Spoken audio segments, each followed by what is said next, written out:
હાલો, નમસ્તે મિત્રો. હેમા શુક્લ, એડવોકેટ જુનાગઢ. ધર્મ અને અધ્યાત્મની મારી યુટ્યુબ ચેનલમાં આપનું હાર્દિક સ્વાગત છે. મિત્રો, આજે આપણે બહુ અગત્યના ટૉપિક ઉપર વાત કરવાની છે. વિડીયોનું ટાઇટલ મેં આપ્યું છે પાખંડનું કુંભ સ્નાન. બહુ જવાબદારીપૂર્વક હું આ વિડીયો મિત્રો કરી રહી છું. એટલે આજના અખબારમાં સમાચાર પત્રોમાં વાંચ્યું કે જે ભૂતનાથ મંદિરના કહેવાતા ધરાર મહંત જે છે એમણે કેશોદથી ચાર્ટર પ્લેન લઈ અને એ કુંભ સ્નાન કરી આવ્યા. અને એમ કહે છે કે હરિગીરીજી એમને જે ચેલેન્જ આપી હતી અને કુંભ સ્નાન કરવાની મનાઈ ફરમાવી હતી એનું એમણે આવી રીતે નગ્ન નાચ દ્વારા સ્પષ્ટપણે ઉલ્લંઘન કર્યું. પહેલી વાત તો એ કે અગાઉના વિડીયોમાં પણ હું કહી ગઈ હતી મિત્રો કે ગંગા સ્નાન કરવાની કોઈને ના હોઈ જ ન શકે, કે અલ્હાબાદ જવાની કોઈને ના હોઈ શકે. It is absolutely unconstitutional. એટલે એવી મનાઈ એને ક્યાંય કોઈએ ફરમાવી હોય એ શક્ય પણ નથી. એટલે પણ એમને જે સ્નાન કરવાની મનાઈ હતી એ અખાડાની સાથે શાહી સ્નાનમાં સામેલ થવાની મનાઈ હતી. અખાડા સાથે સ્નાન કરવાની મનાઈ હતી, કારણ કે અખાડાએ એમની હકાલપટ્ટી કરેલી છે સાધુ તરીકે. આ એ જે ગુપચુપ ચાર્ટર્ડ પ્લેન લઈ કેશોદથી અને સ્નાન કરી આવ્યા, અને સ્નાન કરી આવ્યા પછી એમણે જે આ જાહેરાત કરી એ એમની પેટ મેલાઈ, એમનો ડર અને એની પેલી ઉઘાડી પાડે છે કે સ્નાન કરી આવ્યા પછી એમણે આ જાહેરાત કરી કે પોતે સ્નાન કરી આવ્યા છે. સ્નાન કર્યું હશે કે નહીં એ પણ ઈશ્વર જાણે, કારણ કે હજી સુધી ક્યાંય એમના કોઈ ફોટોગ્રાફ્સ કે વિડીયોઝ કે એ આવ્યું નથી. એક વાત. બીજી વાત એ કે અખાડામાંથી તડીપાર કરવાને, હકાલપટ્ટી કરવાને એનો જે એલાન છે એને એ જો ચેલેન્જ કરવા માગતા હોય તો એનો આ ઉપાય નથી, કે એનો કોઈ આ રસ્તો નથી, કે આ પેલું નથી. એમણે જે કંઈ કરવું હોય એ લીગલ કરવું જોઈએ અને કોર્ટમાં કરવું જોઈએ, જે કરવામાં આવેલ નથી. ત્રીજી વાત એ કે એમનું કહેવાનું એવું છે કે હજી મને કોઈ એવા ઓર્ડર મળ્યા નથી કે કોઈ ઠરાવ મળ્યા નથી પોતાની હકાલપટ્ટીના કે એમને તડીપાર કર્યાના કે કાઢી મૂક્યાના. તો પછી એમણે આ કુચેષ્ટા કરવાની કોઈ જરૂર જ નહોતી, કારણ કે એ પોતે જો એમ માનતા હોય કે હજી એમની હકાલપટ્ટી થઈ નથી કે ક્યાંય રેકોર્ડ ઉપર નથી, તો પછી આવી ભવાઈ કરવાની કોઈ જરૂર જ નહોતી. પછીની વાત એ કે સૌથી અગત્યની વાત હવે આવે છે બે મિત્રો. પહેલી વાત એ કે સંતની ડેફિનેશન મારા વાંચવામાં ક્યાંક આવી છે, ભાગવતજીમાં કે ક્યાંક કદાચ, કે જે તંત ન રાખે ને એ સંત. સંત કો તંત ક્યાં, એમ કહેવાય છે. તો આટલો બધો તમારો ઘમંડ, તમારી ઈર્ષા, તમારો પાખંડ, તમારો તંત, તમારી જીદ, એ જ પહેલી વાત એ કે તમારું સંતત્વ નથી. તમારી હકાલપટ્ટી કોઈ કરે કે ન કરે, પણ તમે પોતે તમારા સ્વભાવથી અને તમારી ચેષ્ટાઓથી સંતત્વમાંથી તો તમારી હકાલપટ્ટી તમે જાતે કરી જ લીધી છે.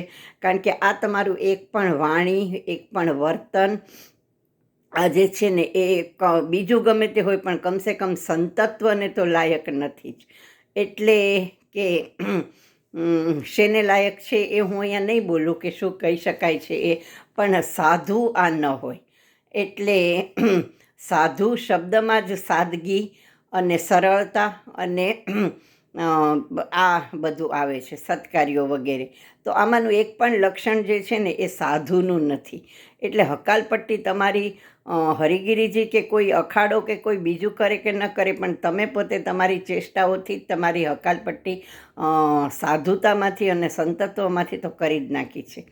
અને સૌથી છેલ્લી વાત, ચાર્ટર પ્લેન મારફત તમે જઈ આવ્યા એટલે કંઈ કોઈ મફત તો જવાયું જ નહીં હોય. એનો ખર્ચો આપણા જેવા મધ્યમ વર્ગના સામાન્ય વ્યક્તિ તો કદાચ વિચારી પણ ન શકે એવો હોય. તો આ પૈસા ક્યાંથી આવ્યા?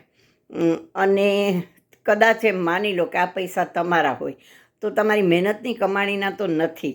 તમે એક્સ MP છો એટલે તમારું પેન્શન આવ્યું હોય ને ત્યારનોય તમારો પગાર મળતો હોય ને એ બધું તમારું જે કંઈ પણ, એનો અર્થ એ કે તમારું બેંક બેલેન્સ છે, તમારી પાસે પૈસા છે. અને એટલે તો સાધુથી આવા કોઈ પૈસા કે આવું કોઈ બેલેન્સ વગેરે રખાતું નથી. અને હોય તો પણ એ હંમેશા સમાજોપયોગી કાર્ય માટે હોય છે અને વપરાય છે. આવી રીતે સત્તા અને તંત અને પૈસો એના દેખાડા માટે કે એના નગ્ન નાચ માટે નથી હોતો. આને સાધુતા ન કહેવાય. તમારો આ પૈસો એના ઉપર સમાજનો હક હતો, એના ઉપર માની લો બહુ તો કે તમારા કુટુંબનો હક હતો કે સત્કાર્યોનો હક હતો. પણ આ રીતે તમે જે દેખાડો કે તમે જે જીદ અને મમત્વમાં આ પાખંડ કરી આવ્યા છો, તો આ સાધુતા નથી અને આ પૈસાનો માત્ર ને માત્ર દુર્વ્યય છે, જેનો હિસાબ તમે સમાજને કે કોઈને આપો કે નહીં, કાયદાને પણ તમારે તમારી જાતને તો ક્યારેક ને ક્યારેક આપવો જ પડે. પછીની મહત્ત્વની વાત એ કે તમે એવું કહ્યું છે કે 8મી ફેબ્રુઆરીએ તમારો જન્મદિવસ હતો એટલે તે દિવસે તમે સ્નાન કરી આવ્યા. આપ કદાચ ભૂલી ગયા છો, અગર તો સાચી વાત એ છે કે આપ સાધુ જ નથી, એટલે ભૂલવાનો કે યાદ રાખવાનો સવાલ જ નથી. કે જ્યારે પણ દીક્ષા આપવામાં આવે છે ને ત્યારે એના પિંડદાનથી માંડીને બધી વિધિ હોય છે.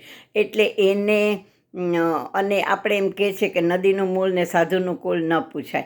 એટલે તમારો દૈહિક જન્મદિવસ કે આ તે બધું કંઈ હોતું જ નથી. હકીકતમાં તમે જે દિવસે દીક્ષા લીધી તે દિવસે જ તમારું દૈહિક મૃત્યુ, સામાજિક મૃત્યુ થઈ ગયેલું ડિક્લેર કરવામાં આવે છે અને પિંડદાનથી માંડીને બધી વિધિ કરવામાં આવે છે.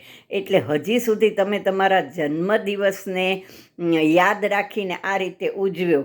જન્મદિવસ ઉજવવો પછી એ તમે વાયરલ કરેલા વિડીયો પ્રમાણે કેક કાપીને ઉજવવાનો હોય કે કુંભ સ્નાન કરીને ઉજવવાનો હોય, પણ જન્મદિવસ ઉજવવો ને એ જ સાધુતાનું કે સંતત્વનું કાર્ય કે લક્ષણ નથી.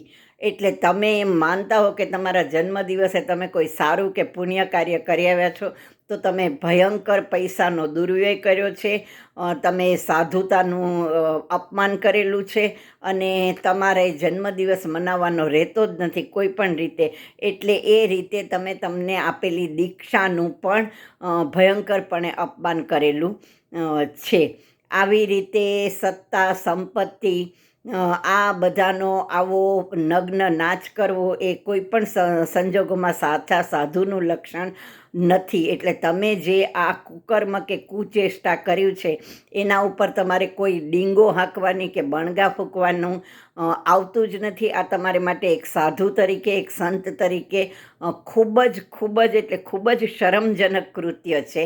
અને તમારે ચૂપકીદીથી આવી રીતે ચાર્ટર્ડ પ્લેન કરીને ચૂપચાપ સ્નાન કરીને પાછા આવતા રહેવું પડ્યું. તમે કહેવાતા 45 દિવસના યજ્ઞમાં હતા અને છો.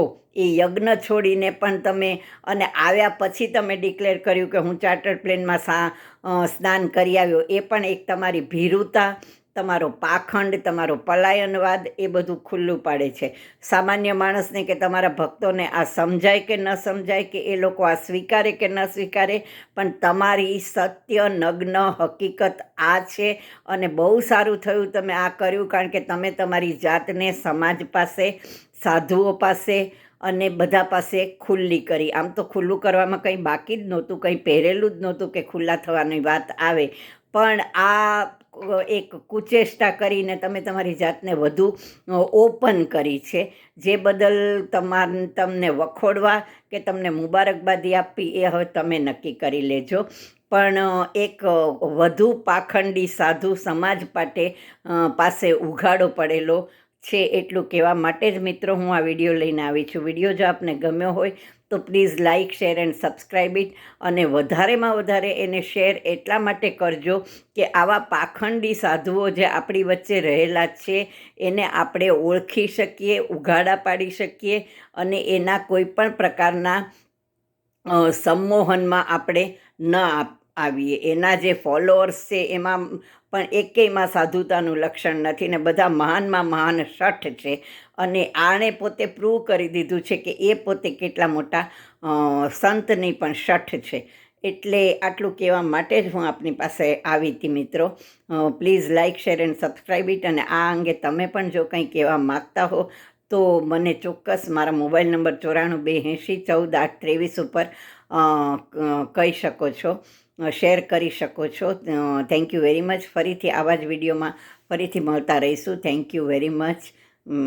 Good day.